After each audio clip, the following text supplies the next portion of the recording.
Assalamu alaikum. Here again, Professor Dr. Maimuna Hafiz from Sharif City Hospital, Head of Department. आज जो मैंने topic आपको बताने के लिए, एनलाइटन करने के लिए चुना है वो बांझपन के बारे में है, जिसको इनफर्टिलिटी भी कहते हैं। अब सबसे पहले ये कि जैसे जो ही शादी होती है हमें इनफर्टिलिटी में लेबल कर दिया जाता है कि जी बांझ है औरत। तो पहले तो हमें पता होना चाहिए कि इनफर्टिलिटी है क्या। अगर healthy couple male female they are living together, इकट्ठा रह रहे हैं 1 साल के लिए और वो कामयाब नहीं हुए हमल करने में, तो उसको हम इनफर्टिलिटी में लेबल करते हैं, नॉट बिफोर दैट। अच्छा, इसमें बहुत से पेशेंट्स आ जाते हैं। पेशेंट क्या साथ रहते हैं, नहीं रहते, उनको कोई कॉर्टल प्रॉब्लम, मिलाप में कोई मसले हैं या नहीं हैं, क्या उनका सोशल सेटअप ऐसा है कि वो इजीली मिलाप कर सकते हैं कि नहीं, ये सारी चीज़ें उसमें आती हैं। तो रेगुलर इंटरकोर्स जो है दैट इज़ इम्पॉर्टेंट, क्योंकि जो फर्टाइल विंडो है वो अगर हम मिस कर दें तो समझें कि आप you are unable to achieve pregnancy. So जो हेल्दी विंडो है वो आपको पता होना ज़रूरी है।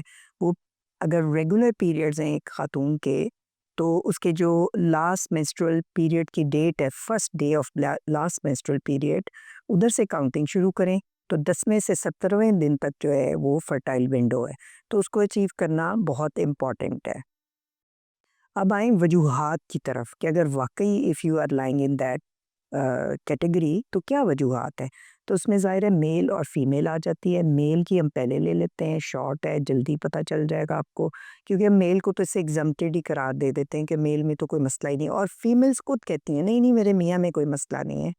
तो बी वेयर दैट जो अचीव हेल्दी प्रेगनेंसी होती है वो due to male and female regular uninterrupted intercourse से होती है। तो मेल में क्या है, ज़ाहिर है सीमन से ही प्रोड्यूस ना हो सकता हो, वो क्यों नहीं हो सकता? कई दफ़ा बच्चों को पता नहीं चलता, फैमिलीज़ को पता नहीं होता कि 17 साल के बाद अगर कण पेड़े हों, जो कि पहले होना नॉर्मल है, सबको होते हैं मोस्ट लाइकली, लेकिन अगर 17 साल के बाद कण पेड़े हों, जिसको जहाँ पे इधर स्वेलिंग हो जाती है, कण पेड़े हों, तो उनमें सीमन पे इफ़ेक्ट करते हैं, वो टेस्टिस पे इफ़ेक्ट करते हैं, वो वायरस जाते हैं, तो उसकी वजह से जो सीमन क्वालिटी है वो ख़राब हो जाती है। समझ लें कि ज़ीरो हो जाती है। तो ऐसे मरीज़ जो हैं, तो ये हिस्ट्री में पूछना बहुत ज़रूरी है कि क्या कनपेड़े 17 साल की उम्र के बाद तो नहीं हुए आपके बेटे को? फिर बच्चे खेलते भी हैं, ट्रॉमा होता है, उसका पूछना ज़रूरी है। कोई सर्जरी हुई होती है बचपन में, वो नहीं पता होता, क्योंकि ये चीज़ें बैक ऑफ माइंड में चली जाए, इसको हम नॉर्मेलिटीज़ में ले लेते हैं कि जी ठीक है सर्जरी हुई, तो अब बाद में आप भूल जाते हैं। तो आपने ये क्वेश्चन करना है, डायरेक्ट क्वेश्चन करने हैं कि क्या अ, इस तरह कोई सर्जरी तो नहीं हुई उसकी, या उसका प्रोफ़ेशन क्या है?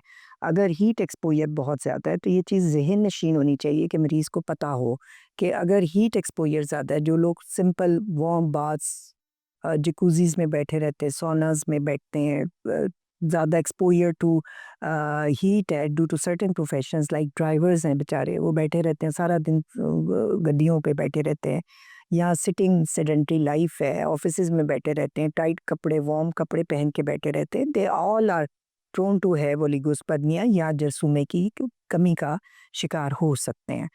तो या फिर सिगरेट स्मोकिंग, जिसको हम बड़ी नॉर्मेलिटी और मेल शोविनिज़्म में लेते हैं कि सिगरेट स्मोकिंग, उससे भी आपका, या कोई ऐसे ड्रग अब्यूज़ हो, उस इन सब चीज़ों से जो है आपकी सीमन क्वालिटी जो है वो अफ़ेक्ट हो रही है, रिमेंबर दिस थिंग।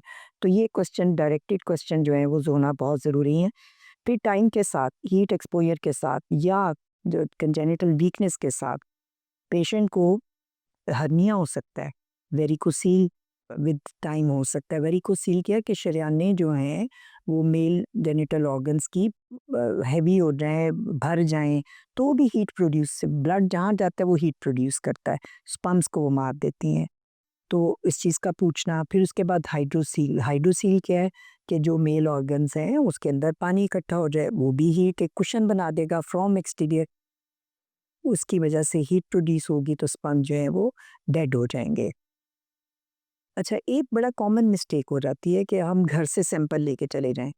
तो घर से सैंपल ले जाएँ तो वो भी हीट, उसका मैंने कहा ना वेरी सेंसिटिव टू टेम्परेचर, तो ज़्यादा ठंड हो या गर्मी हो, दोनों सूरतों में स्पर्म जो टेस्ट है वो भी ख़राब हो सकता है, मरीज़ को ये मसला ना हो, जो पेशेंट है उसको ये मसला ना हो, लेकिन टेस्ट गलत आ जाए ड्यू टू सैंपल कलेक्शन में फ़ॉल्ट की वजह से, वो हम आगे जाके आपको बताएँगे कि किस तरह इकट्ठा करना है। तो ये सारी मेल में जो वजूहात है, इसके साथ-साथ बैड सेक्सुअल हैबिट्स, उसमें ये है कि आप इन्फेक्शन कैरी कर जाते हैं, और मेल में अगर इन्फेक्शन चली जाए तो that is very difficult to care. तो उसकी वजह से यूरेथ्राइटिस, एपिडिडमाइटिस, यानी कि पहले पेशाब की नाली की इन्फेक्शन होगी, साथ मेल की जो डक्ट है उसकी इन्फेक्शन हो जाएगी। वो टेस्टिस जो जरसूमें जहाँ बनते हैं उन पे जाती है, या उनकी डक्ट बंद हो जाती है, तो उस वजह से वो जरसूमें प्रोड्यूस नहीं कर सकेगा, या उसके खराज में मसला होगा। तो ये सारी चीज़ें हैं जो वो मेल में होती हैं।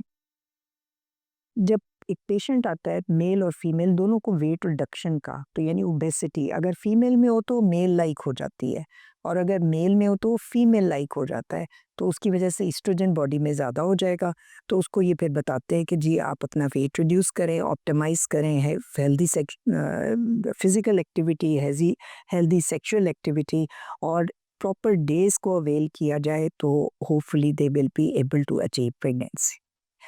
विद दैट मेल का जो मैं कॉजेज़ है वो इख्तिताम को पहुँची। जो नेक्स्ट सेशन है, क्योंकि इसको भी because this is a lengthy topic, तो हम नेक्स्ट सेशन में फीमेल की कॉजेज़ जो है वो आपको बताते हैं। विद दैट मैं आपको ये गारंटी से कह सकती हूँ कि हमारा जो हॉस्पिटल है शरीफ मेडिकल सिटी, उधर मेल और फीमेल दोनों की जो बीमारियाँ हैं बांझपन की, उनको अच्छे तरीके से एड्रेस किया जाता है, और टेलर मेड जो ट्रीटमेंट है पेशेंट के हिसाब से उसको टेलर मेड करके दिया जाता है। ओके जी, खुदा हाफ़िज़।